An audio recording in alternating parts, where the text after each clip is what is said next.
Amigos televidentes, muy buenas tardes. Muchas gracias por estar con nosotros de nuevo en su programa Ciudad Cultural. Como todas las semanas, su programa cultural a la 1 de la tarde en el canal 54 desde el Centro de Convenciones y Cultura Dominicana UTESA. Nosotros tenemos en el día de hoy un invitado muy especial. Incluso él tenía una actividad que la tiene dentro de poco tiempo y nosotros no queríamos desaprovechar su visita a la ciudad de Santiago y su visita a la República Dominicana porque él es un escritor de la diáspora, es un escritor que vive fuera del país, de uno de los más importantes escritores dominicanos, alguien que nosotros consideramos un cuentista ya consagrado de nuestro país, que es nuestro amigo, con quien hemos trabajado incluso en algunos libros, en algunas obras que hemos hecho en conjunto. Nuestro amigo René Rodríguez Soriano. Muchas gracias, René, por estar aquí, por estar con nosotros, por estar aquí en la ciudad de Santiago, y te damos la bienvenida. Gracias. Para mí es un placer siempre venir a Santiago, aunque siempre vengo de manera fugaz. Sí, quisiera rápidamente venir y quedarme unos días y ver y caminar. Ahorita estaba perdido, no sabía de qué lado estaba, porque me dieron 2 o 3 vueltas, pero nada. Estoy muy contento de estar aquí contigo y como siempre tú eres demasiado generoso. No, al contrario, te agradecemos a nombre del Centro de Convenciones y Cultura Dominicana UTESA, incluso a nombre de la misma ciudad, de que tú estés aquí con nosotros y que compartas esta entrevista, que yo sé que será una entrevista muy fructífera sobre literatura y sobre edición, porque tú también eres editor. Entonces, René, queremos empezar preguntándote, tú que eres poeta, que eres narrador, que eres ensayista, que has publicado también libros de entrevistas, libros de conversaciones, ¿en cuál de los géneros literarios tú te sientes mejor? O sea, tú como escritor, ¿qué tú te sientes? ¿Tú te sientes un novelista, un cuentista, un poeta? ¿Qué tú eres realmente? Bueno, yo quiero ser un escritor, pero yo pienso que a mí me sale más lo de narrador. Yo pienso que casi siempre, en los primeros libros de poesía que publiqué, por ejemplo, Raíces, si te pones a ver, yo pienso que en cierto modo son esbozos de microcuentos, Sí, son sí. textos que siempre narran algo, ¿no? Sí. Entonces yo creo que es el género donde yo me siento más cómodo y con más dominio del escenario. Sin embargo, tú no empezaste como narrador, tú empezaste escribiendo poesía. Poesía, sí. Raíces, en 1977. Exacto. Y después entonces pasaste a la narrativa, específicamente a la cuentística. Sí. Yo publiqué primero 2 libros de poesía antes de publicar el primer libro, o sea, digamos, netamente como narrador, que fue el primero que publiqué fue en el 86, después de haber publicado Raíces, Canciones Rosas para una línea gris metal, y el otro libro, que es un libro híbrido, textos escritos a destiempo, con sabor de tiempo y de canción, en el 1979. Exacto, lo que significa que tú eres un escritor de la que se ha llamado ahora generación del 70, no necesariamente de la revolución de posguerra, que para los amigos televidentes que no lo sepan es la generación que surgió luego de la invasión norteamericana y de la revolución del 65. Sin embargo, tú eres un escritor del 70, Claro, de sí. la generación del 70. Sin embargo, mucha gente te identifica con la generación del 80, porque los intereses que tú tienes en tu escritura se parecen a los intereses que tienen los escritores de la generación del 80. Incluso tú has escrito libros con escritores de la generación del 80. Es así, o sea, tú piensas que tú, aunque eres un escritor de la llamada generación del 70, tienes más intereses comunes con la generación del 80. Pienso que sí, porque incluso ayer yo estaba en una actividad en la que estaba Mateo Morrison. Mateo Morrison fue el que presentó mi primer libro en el 1977, que fue Raíces. Y en ese momento, todos los intereses que habían de los escritores que estaban en ese momento produciendo poesía, tenían dos dos pautas, tenían como dos maestros en la cabeza, dos guías. Vallejo por un lado y Neruda. Y Neruda por el otro. Entonces cuando yo salgo, yo no estoy en ninguna de esas dos ondas. Mi primer libro es una cosa totalmente abierta y diferente a lo que yo estaba escribiendo. Y luego, en el segundo libro, entro a escribir poemas de amor, cuando todavía los otros estaban escribiendo poemas de pólvora y de notas luctuosas y se por a los héroes.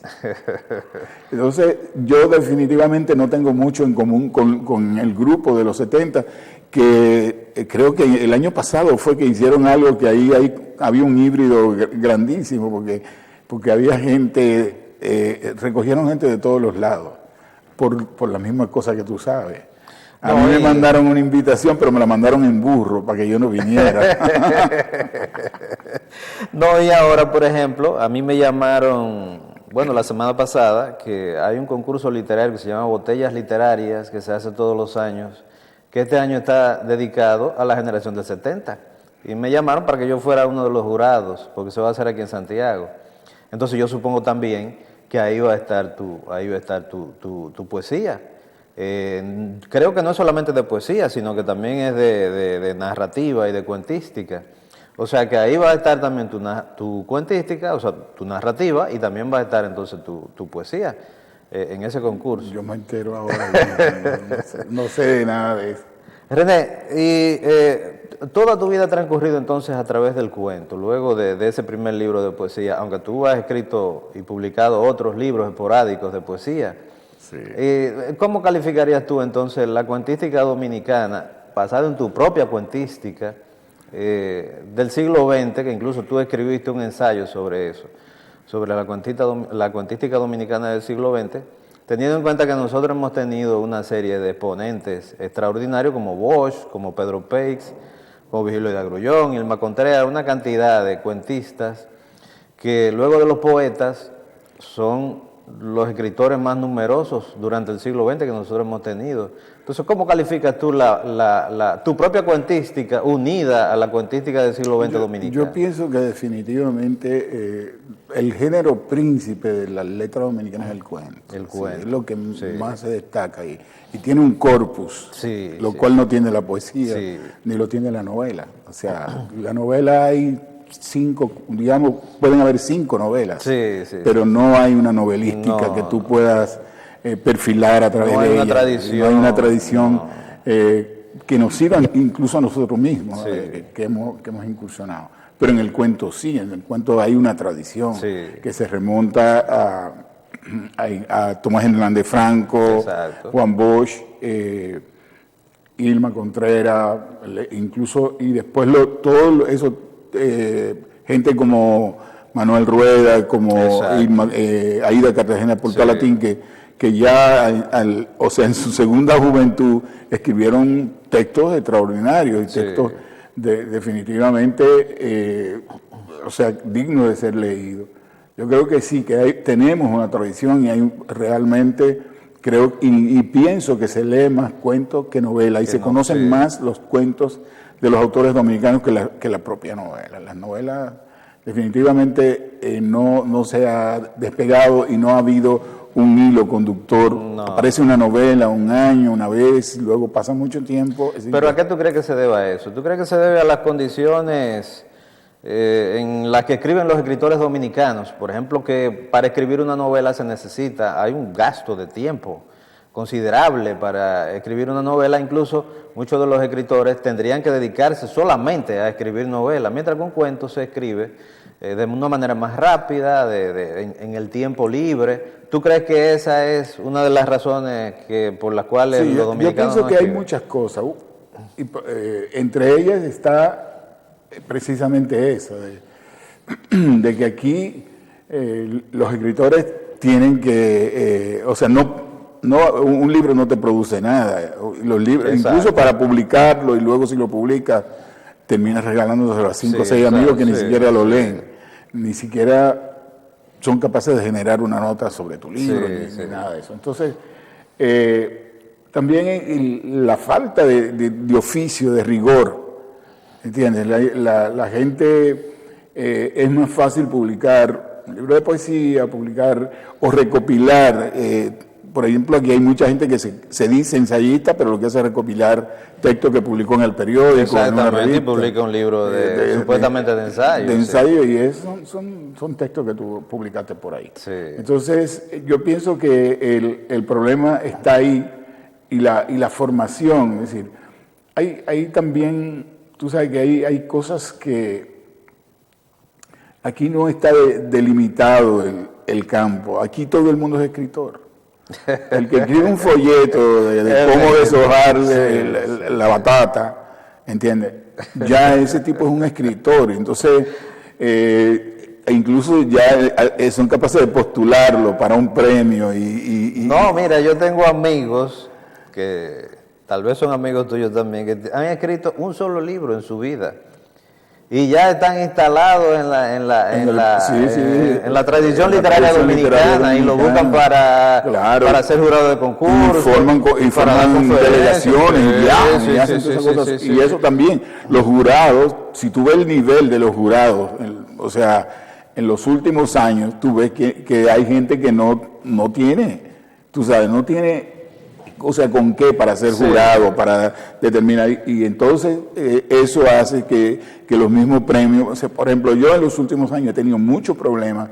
Yo creo que a mí ya no me van a buscar de jurado, porque yo he declarado varios varios concursos de cierto. Entonces hay una serie de criterios. Por ejemplo, yo fui jurado de un concurso, y otro escritor me decía, no, es que hay que ese dinero no se lo podemos dejar a la institución. Entonces yo le decía, pero es que no es el dinero que se lo dejamos a la institución, es el servicio flaco que le estamos haciendo a la literatura. Sí. Porque estamos premiando un texto que no tiene calidad. No tiene calidad. No. Y entonces también estamos desacreditando el premio. Entonces yo pienso que todo eso, y además también el otro problema grave es que no nos leemos. Exactamente. Nosotros no nos leemos, el punto. Mira, tú escribes un libro y como te dije, los amigos tuyos están locos porque tú le das el libro, pero no lo leen porque tú se lo diste y no lo compran tampoco. Entonces, como no leemos, nosotros no sabemos cuál es la sanidad de nuestra literatura. Así, ¿en qué nivel estamos? Esta semana, yo participé en Santo Domingo en 2 tertulias con grupos de lectores. En la primera habían casi 200 personas. Todas esas personas habían leído el libro. Y eso es edificante, eso es diferente. Sí. Porque la mayoría de las veces tú vas con cantidad de gente que no ha leído el libro y comienza a pontificar. No, toda esta gente había leído el libro. En la de ayer, igual, no era un grupo tan grande, pero un grupo de gente que había leído sí, propiciaba una discusión en torno al libro, a los temas del libro, a la ejecución del libro. Entonces, aparentemente, creo que es un movimiento interesante, porque, por ejemplo, yo he criticado lo que aquí hay tantos talleres de formación de escritores. Entonces, forman escritores que lo único que hacen es repetir digamos, la trayectoria del que lo formó, porque normalmente no pasan de ahí. Sí. Entonces, no leen gran cosa y en poco tiempo se consideran escritores, no leen, no siguen leyendo, no se forman. ¿Y para quién diablo escribimos? Porque no hay lectores. No. Nadie lee. Entonces, ni siquiera los que escriben leen. Yo me sentí, muy gratificado porque todas las veces que he venido al país siempre participo en cosas donde vienen los escritores y mis amigos. Pero aquí estábamos brillando con gente que yo no conocía, que tampoco me conocían a mí, porque esa es la otra cosa. Nadie te lee, nadie sabe nada. La mayoría de gente, hace 3 o 4 semanas, de la gente que estaba involucrado a eso, estaba conociéndome. O sea, yo aparecí en este momento y ahora quieren leer.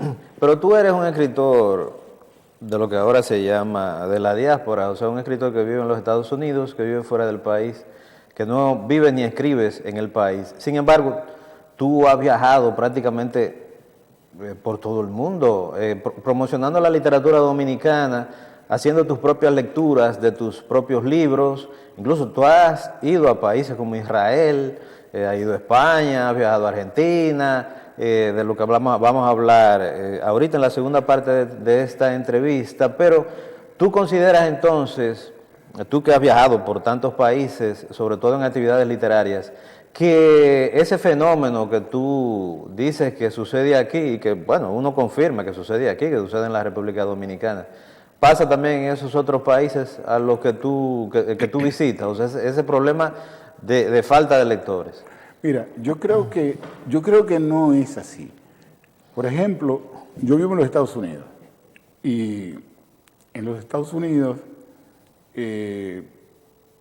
tú de pronto entras en contacto en las universidades, por ejemplo, con gente que conoce muy bien la literatura colombiana o la literatura cubana, sí, o la literatura salvadoreña. ¿Qué es lo que pasa? O sea, esa limitación, ese minimalismo que nos acogota aquí, sucede hacia afuera.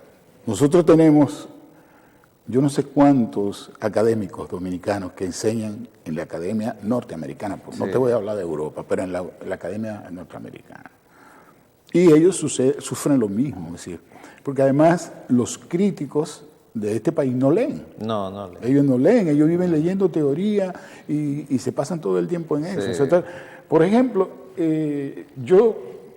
por eso yo tengo una relación de años de colaboración, de trabajo con Miguel Ángel Fornerín, y a mí me sorprende el dominio que él tiene sobre nuestra literatura.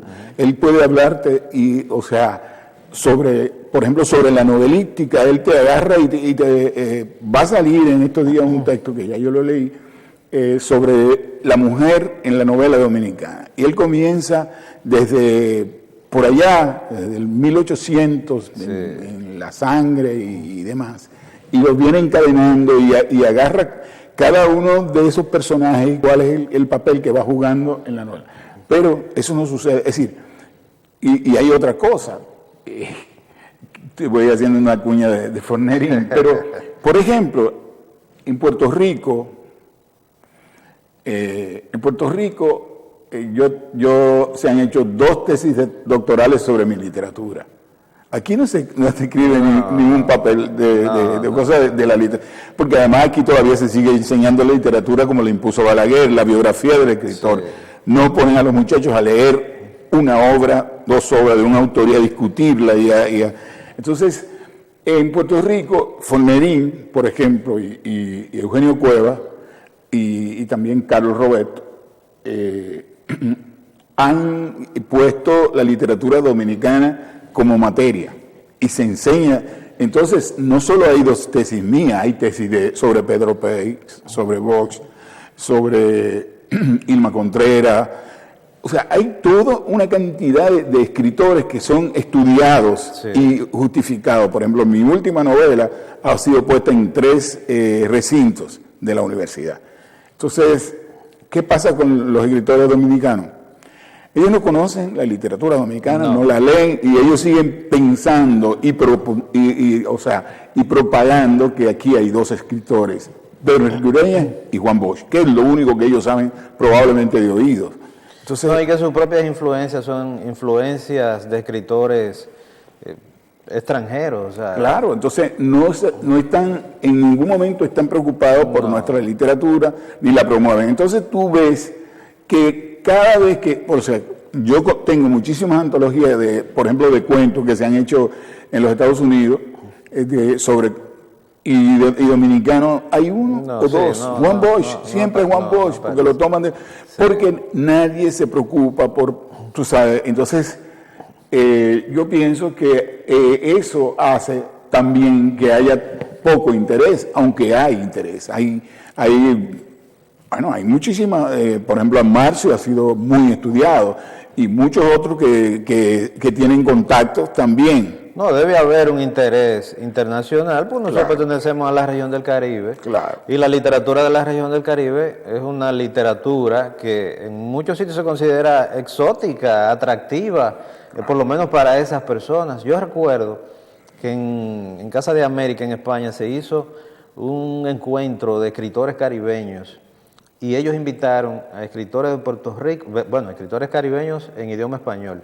Ellos invitaron a escritores de Puerto Rico, a escritores cubanos, no, me parece que no era en idioma español, caribeños en sentido general, escritores haitianos, incluso invitaron a jamaiquinos y no había ningún dominicano. Yo incluso les escribí a ellos y les dije, oye, pero ustedes le dieron la vuelta entera al Caribe y le pasaron por encima a la República Dominicana, un país que tiene tantos escritores como la República Dominicana. Claro, además de que todo es mediado. Cuando viene un investigador aquí, es secuestrado por alguien que tiene ciertos intereses exacto. Y le da la información que quiere. ¿Qué quiere? Hay un estudio, hay una investigadora, creo que se llama Paloma Díaz Corrales, de la Universidad de Madrid, que ella hace un análisis sobre el cuento dominicano a partir de una serie de antologías que tú sabes cómo han sido hechas. Sí. Tú sabes que cada una de esas antologías es un ventú, es un grupo de amigos. Exacto. Entonces, eso Casi siempre los amigos del antólogo. Claro, entonces eso termina al final bajando el nivel de la literatura, porque además no se hace a partir de ningún criterio. Entonces, ¿qué te digo? O sea, yo he dado conferencias sobre el cuento dominicano hasta en Viena. Me sorprende encontrar gente. O sea, Viena realmente no es una tierra donde se habla español, pero yo di una conferencia en el Instituto Cervantes y ahí fue mucho latinoamericano. Y la gente habla de lo que conoce, de Bosch, de Pedro Enrique Ureña, porque realmente esos son nuestros dos paradigmas y entonces nadie se ha encargado de decir nada más. Sí, incluso nos hemos encontrado, ya para despedir esta primera parte de la entrevista, nos hemos encontrado, por ejemplo, con una especie de investigación que se ha hecho a través de Internet. Realmente es un poco ligera, no es una investigación muy profunda, es con los internautas. Y de que a cada país del mundo se le está poniendo un libro que los represente, y el libro que nos representa a nosotros, a la República Dominicana, es el libro de Junot Díaz, la vida de Oscar Wilde, entonces la breve vida de Oscar Wilde, un libro incluso que está escrito en inglés, que no está escrito en español, y que fue publicado en los Estados Unidos, que ganó el premio Pulitzer, pero es un libro realmente de un escritor que no es dominicano, es un escritor de los Estados Unidos de ascendencia dominicana y que escribe en inglés. Y ese es el libro que nos representa a nosotros por ignorancia del resto del mundo de la literatura que se hace aquí. Claro, y que ni siquiera representa la idiosincrasia del dominicano de aquí, sino el dominicano que vive en Estados Unidos, el emigrante, el dominicano que vive en los Estados Unidos. Pero como nosotros siempre necesitamos tener un héroe, y además los peloteros, bueno, lo que batean mucho o tienen un buen guante, nosotros queremos que sean dominicanos a la mala. Exactamente. como con Alex Rodríguez, con Manny Ramírez, que se formaron en Nueva York y que son de otra escuela, donde ellos se formaron y llegaron a donde llegaron porque se formaron bajo una disciplina. ¿Tú entiendes? Se formaron bajo una disciplina. No, y que tenemos, por ejemplo, Félix Sánchez nació en los Estados Unidos, nació en Nueva York. Claro, pero nosotros queremos que sea dominicano. Sí, bueno, aunque él decidió muy generosamente de su parte de representar a la República Dominicana. Vamos a hacer una pequeña pausa, amigos televidentes, para continuar. Ustedes han visto con esta interesantísima entrevista con René Rodríguez Soriano. Nosotros antes de irnos a la pausa, nosotros queremos presentar algunos libros de René, aunque ya ustedes han visto en las imágenes que les hemos estado presentando algunos de los libros de cuentos, sobre todo de las portadas de los libros de cuentos de René. Y nosotros tenemos 3 libros aquí que queremos compartir antes de irnos a la pausa con ustedes. Uno es Tientos y Trotes, que es un libro de conversaciones, de entrevistas a escritores y artistas de René Rodríguez Soriano. Tenemos otro que es una novela de la que vamos a hablar ahorita también, que ganó el premio de novela de la UCE del 2007, que es El mal del tiempo, que es una novela para que ustedes vean también que René es uno de los también más importantes novelistas dominicanos. Y tenemos otro libro que lo hicimos en conjunto, él y yo, que es una especie de antología con los cuentos de René, que se llama Jugar al Sol, más de 13 historias de René Rodríguez Soriano, que tiene un prólogo mío en el cual yo hablo de los cuentos de René, y queríamos compartir con ustedes, antes de los comerciales, estos libros de René. Por supuesto, ustedes han visto muchos otros libros de René, y en la segunda parte vamos a continuar hablando de otros libros de René y de un libro muy especial por el cual él nos acompaña aquí en el país y está con nosotros en el día de hoy. Vamos a hacer una pausa y volvemos en un momento.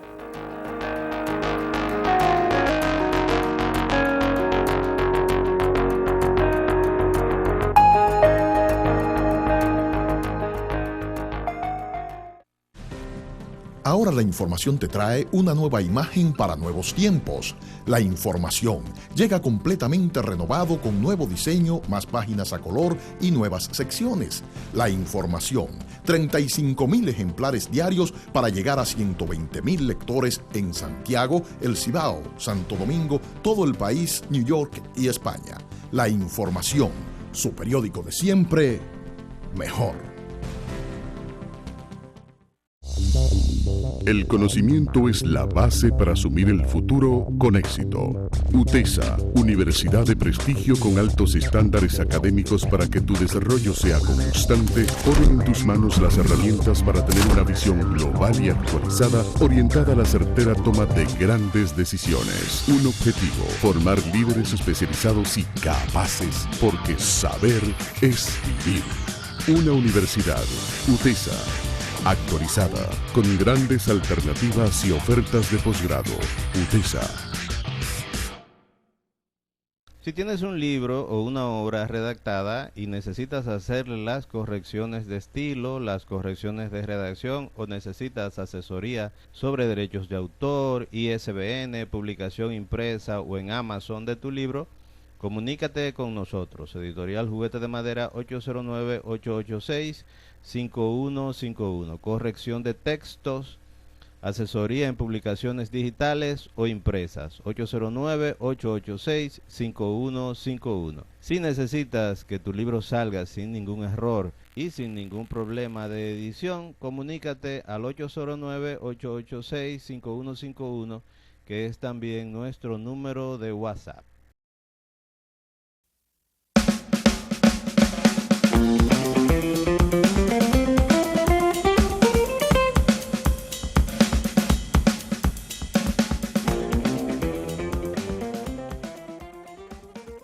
Saludos, señoras y señores.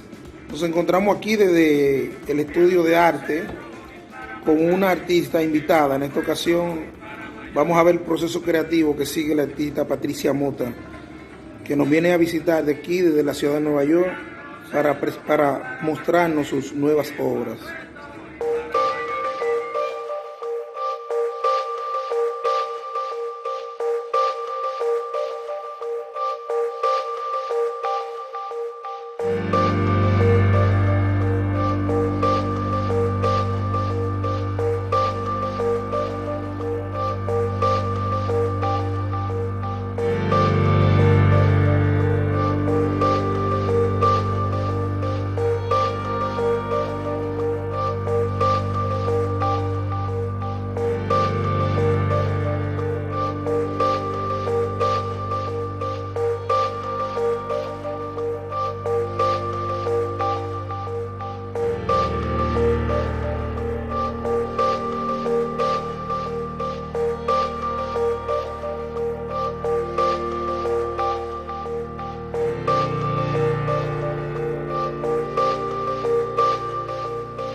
Si tienes un libro o una obra redactada y necesitas hacerle las correcciones de estilo, las correcciones de redacción o necesitas asesoría sobre derechos de autor, ISBN, publicación impresa o en Amazon de tu libro, comunícate con nosotros. Editorial Juguete de Madera 809-886-5151. Corrección de textos, asesoría en publicaciones digitales o impresas, 809-886-5151. Si necesitas que tu libro salga sin ningún error y sin ningún problema de edición, comunícate al 809-886-5151, que es también nuestro número de WhatsApp.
Ahora la información te trae una nueva imagen para nuevos tiempos. La información llega completamente renovado con nuevo diseño, más páginas a color y nuevas secciones.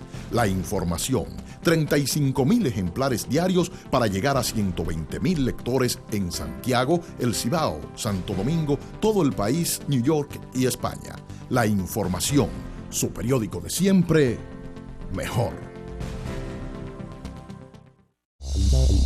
El conocimiento es la base para asumir el futuro con éxito. UTESA, universidad de prestigio con altos estándares académicos para que tu desarrollo sea constante, pone en tus manos las herramientas para tener una visión global y actualizada, orientada a la certera toma de grandes decisiones. Un objetivo, formar líderes especializados y capaces, porque saber es vivir. Una universidad, UTESA, actualizada, con grandes alternativas y ofertas de posgrado. UTESA.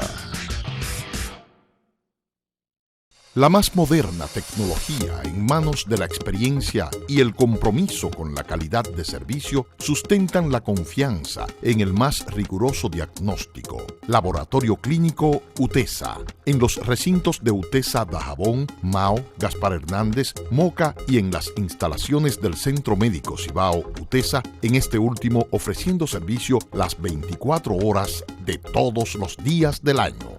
Laboratorio Clínico UTESA, su garantía de un diagnóstico preciso, confiable y a tiempo.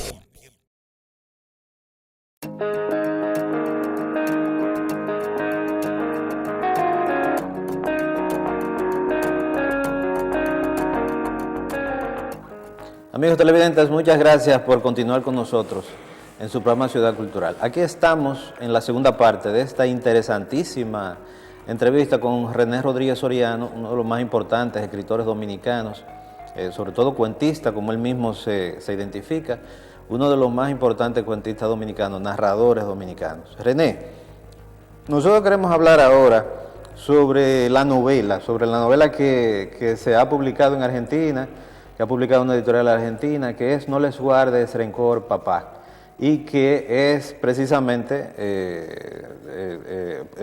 por esa novela es que tú estás aquí con nosotros, estás en el país, has venido al país y tenemos la suerte de que nos acompañe incluso aquí en la ciudad de Santiago.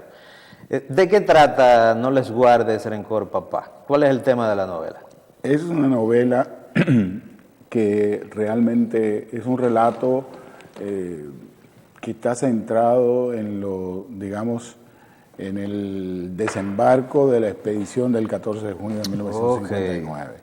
Es un relato a tres voces donde en cierto modo a través de tres personajes de una familia, en cierto modo se pasa un balance de lo que sucedió y de cómo la gente veía y recibía, digamos ya, los últimos coletazos de la dictadura trujillista. Es un relato muy, digamos, muy fragmentado porque son tres voces. Hay una voz de un niño de 9 años, hay hay otra voz, una voz femenina que es una muchacha de, digamos, unos 20 años, y luego hay una voz de un joven, quizá entre los 20 y tantos y los 30. Entonces, esos tres personajes se van intercalando a través de, digamos, diferentes, digamos, las intervenciones están marcadas porque, por ejemplo, el niño hace un relato como un monólogo donde es un fluir de conciencia. Él va relatando, se supone que le va relatando a alguien en primera persona lo que él ve, cómo él ve el mundo en ese instante y desde su perspectiva de niño. Luego la muchacha va dejando entradas de diario, un diario que comienza el mismo día 14 de junio, y ella va dejando desde su perspectiva también toda la desinformación que comienza a rodearla, porque el mundo cambió desde ese momento. Sí. Entonces, el otro interventor es un estudiante universitario que ya tiene bastante conocimiento y que aparentemente pudiera estar mezclado en la resistencia contra la tiranía, y ese lo hace con una carta, en el estilo epistolar, y él le dirige una carta al padre donde va contraponiéndose a lo que los otros dos van contando, y la novela se va armando de esa manera. También tiene, digamos, algunos collages donde hay fragmentos de interrogatorios del SIM, del Servicio Secreto de Trujillo, y fragmentos reales. Reales, sí, son tomados de un libro. Hay un libro que se hizo que se llama Crímenes y Delitos contra la Propiedad, contra el Estado Dominicano. Entonces, ahí están los relatos reales y están las entrevistas, o sea, los interrogatorios a tipos, a personas, por ejemplo, a René del Risco, a Pipe Faxas, a una cantidad de gente que son interrogados y ahí están los testimonios de cada una de esa gente. Muchos de esos murieron en prisión. Y entonces incluso hay fotos de algunos de ellos en esos fragmentos, las fotos de la cédula. Entonces, a través de todo eso se arma ese relato que tiene un desenlace y que se va armando por el contraste de los tres narradores que van contando la historia. Entonces, el título de la novela viene del niño. O sea, el niño es el que... por el niño es que se llama No le voy a dar rencor, papá. El relato, o sea, el título es No les guardo rencor, papá. O sea, no les guardo, no les guardes, les guardo. No les guardo. Exactamente. Porque realmente, es decir, es un problema de infidencias. Es decir, por el relato del niño, el niño le está contando a alguien. El diario de la muchacha, las entradas del diario de la muchacha, también alguien lo toma. Son utilizados como argumento para encarcelar al hermano. Entonces, el que no les guarda rencor es él, a sus dos hermanos. Exacto. Y a quien los delató. A quien lo delató y a él y a los demás, que es con la persona que el niño hablaba. Sí. Y ella, porque, por ejemplo, aquí hay realmente aquí hay, digamos que es toda una alegoría. El libro es toda una alegoría porque, digamos, hay unas grandes metáforas. Por ejemplo, la madre no aparece como tal, pero la madre está ahí porque el hijo la menciona y la madre es un centro. Pero el padre también está en una superestructura. El padre es el poder, ¿entiendes? El padre es el poder, el símbolo del poder, de la dictadura. La madre es el símbolo de la patria, ¿entiendes? La patria está sufriendo, sufre entonces, de esa manera tú comienzas a hilar. Y entonces también hay una serie de instituciones que, como siempre, juegan un papel, digamos, y ahí no sale muy bien parado el papel de la iglesia. Sí. ¿Tú entiendes? Porque a través de la iglesia es una familia muy religiosa y entonces va dando pistas que solo la iglesia la tiene y luego esa información llega a manos de los gendarmes. Pero tú consideras entonces el libro más comprometido, entendiendo comprometido en el sentido de que tiene un tema sumamente político que afectó a nuestro país. ¿Tú consideras eso o tú piensas que no? Yo pienso que no. Yo pienso, porque por ejemplo, si tú has leído la radio, el relato mío, sí. Es el mismo relato. Lo que pasa es que es el mismo relato, porque hay un niño, está el papá, está la mamá. Lo que pasa es que realmente aquí se ve más, porque aquí choca sobre todo cuando tú te encuentras con los documentos y las interrogaciones. Entonces choca porque además el estilo en que está, que cada uno de los narradores, al haber por ejemplo, el niño habla como un niño, es un niño que habla con una sintaxis muy extraña y todos los parlamentos del niño están sin signo de puntuación y sin mayúscula y entonces son así, él habla torrencialmente, mientras que la muchacha escribe un diario y lo hace ella normalmente, pues se supone que está en la escuela, y el otro tiene un lenguaje muchísimo más articulado. Y hay una serie de juegos también, porque hay unos epígrafes, hay un epígrafe de Joyce, hay un epígrafe de Kafka, y entonces todas esas cosas arman todo el aparato. De la novela. ¿Y cómo se dio ese encuentro entre tú como escritor y esa editorial argentina, que para los amigos televidentes lo sepan, ha sido editada en Argentina realmente? O sea, una editorial argentina ha sido la que ha editado la novela, y yo supongo entonces que tendrá una enorme difusión allá, sobre todo en Argentina, aunque tú has dicho también que ha empezado a tener difusión en Puerto Rico. ¿Cómo se dio ese encuentro tuyo con esa novela? Realmente ese texto es un relato corto que yo publiqué en el 89, en un libro que tenía ese mismo título.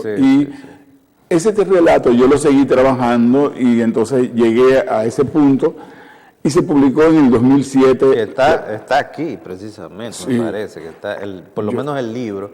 Está aquí, hay uno de los cuentos de ese libro. Exacto. Aunque no es específicamente ese cuento, pero hay un cuento que pertenece a ese libro. Exacto. Sí. Entonces, esa novela se publicó en el 2017, la publicó Editorial Santuario. Y en el 2018 yo la publiqué en los Estados Unidos. Entonces, ahí que ella llega a Puerto Rico y ha sido asignada a los estudiantes en el recinto de Calley en Puerto Rico, en el recinto de Humacao y en el recinto de Río Piedra. Y la han leído más de 500 estudiantes. O sea, yo he asistido 2 veces a Puerto Rico para reunirme con los estudiantes y discutir. Luego, el libro, el año pasado, se hizo una edición pequeña, un lanzamiento pequeño, pero pienso que significativo, en España. Hay una edición española por Legados, una editorial Legados. Y cuando yo fui en junio, yo la presenté en varios lugares y participé en varios encuentros donde la gente se interesó mucho en el tema, porque en Europa a veces uno cree que todo es tan famoso y que todo, o sea, en Europa hay mucha gente que no conoce a Trujillo, no conoce, o sea, además todos hemos tenido nuestro pichón de tirano.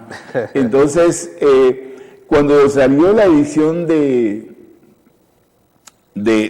Madrid, una crítica importante argentina, o sea, yo me encontré con una amiga escritora en Madrid, en la presentación del libro.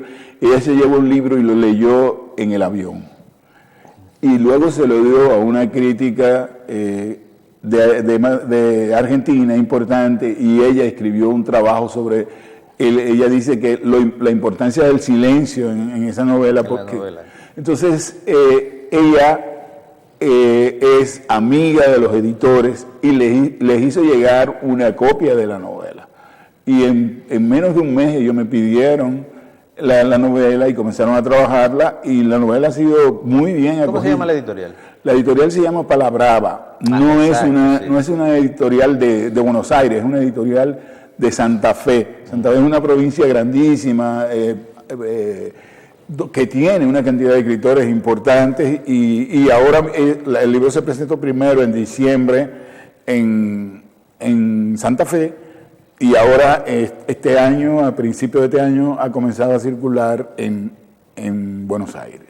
O sea, tú fuiste a No, yo tú no fuiste a la circulación. O sea, estamos planeando que el libro salga, que vamos a hacer algo probablemente para la Feria del Libro de Buenos Aires.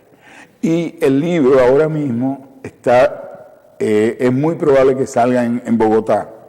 En Bogotá va a salir probablemente... ¿Con la misma editorial? Con otra editorial bogotana. Sí. Y también es probable que ahora en junio salga un volumen con todos mis cuentos, Juegos Reunidos en Bogotá. Excelente.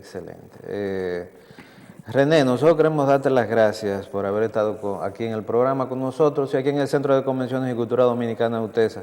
Para finalizar, tú que eres un escritor ya consagrado, o sea, yo lo repito mucho y me lleno la boca diciendo eso, de que tú eres un escritor consagrado, uno de los más importantes cuentistas de la República Dominicana, un escritor que tiene una obra regular, que eso es una cosa un problema que tienen los escritores dominicanos, que no tienen una obra regular, sino que publican y escriben de manera esporádica. Tú tendrías, aunque tú lo adelantaste ahorita en la primera parte, pero tú tendrías algo que decirle a los demás escritores dominicanos, sobre todo los escritores más jóvenes, los escritores que están empezando, los principiantes.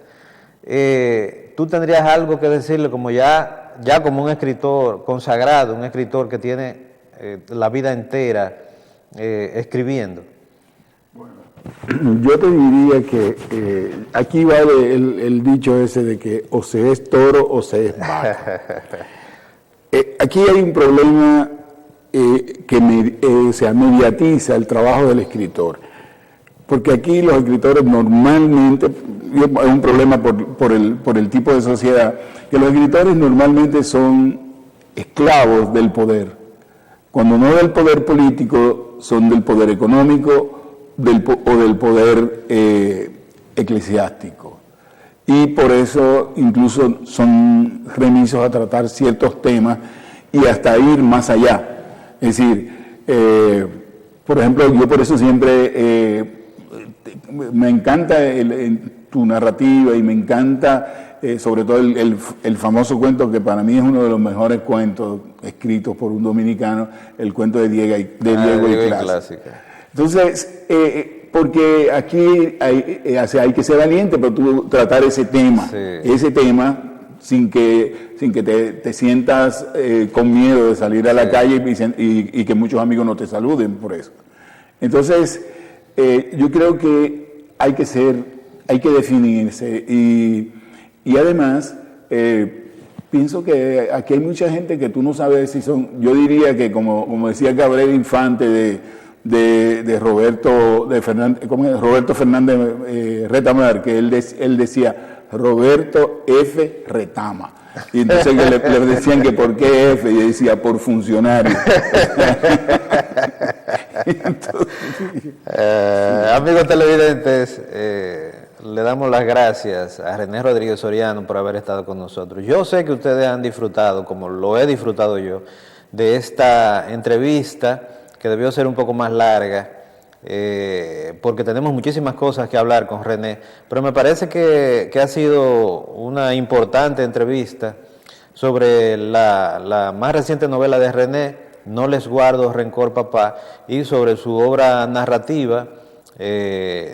Incluso ustedes han visto en las diferentes imágenes que hemos ido colocando, incluso sus libros de poesía, sus libros de conversaciones, sus libros de entrevistas, sus libros de artículos, de ensayos, etcétera, etcétera, de un escritor dominicano que escribe de manera regular, publica de manera regular, y que tiene, podríamos decir, que tiene ya una obra hecha, lo cual no es muy común entre los escritores dominicanos, sean de la edad que sean, que es que René ya tiene una obra hecha, tiene una cantidad de libros que pueden ser considerados como una obra sólida de uno de los más importantes escritores dominicanos, que esperamos, y lo decimos aunque él no lo sabe y tal vez se avergüence un poco porque nosotros lo decimos, esperamos que el año que viene se le sea entregado el Premio Nacional de Literatura, y nosotros vamos a hacer una pequeña campañita para que le sea entregado el Premio Nacional de Literatura a uno de los más importantes cuentistas dominicanos. Amigos televidentes, muchas gracias por estar con nosotros. Nos vemos la semana que viene desde el Centro de Convenciones y Cultura Dominicana UTESA y desde su canal educativo Radiovisión Educativa. Muchas gracias y nos vemos la semana que viene.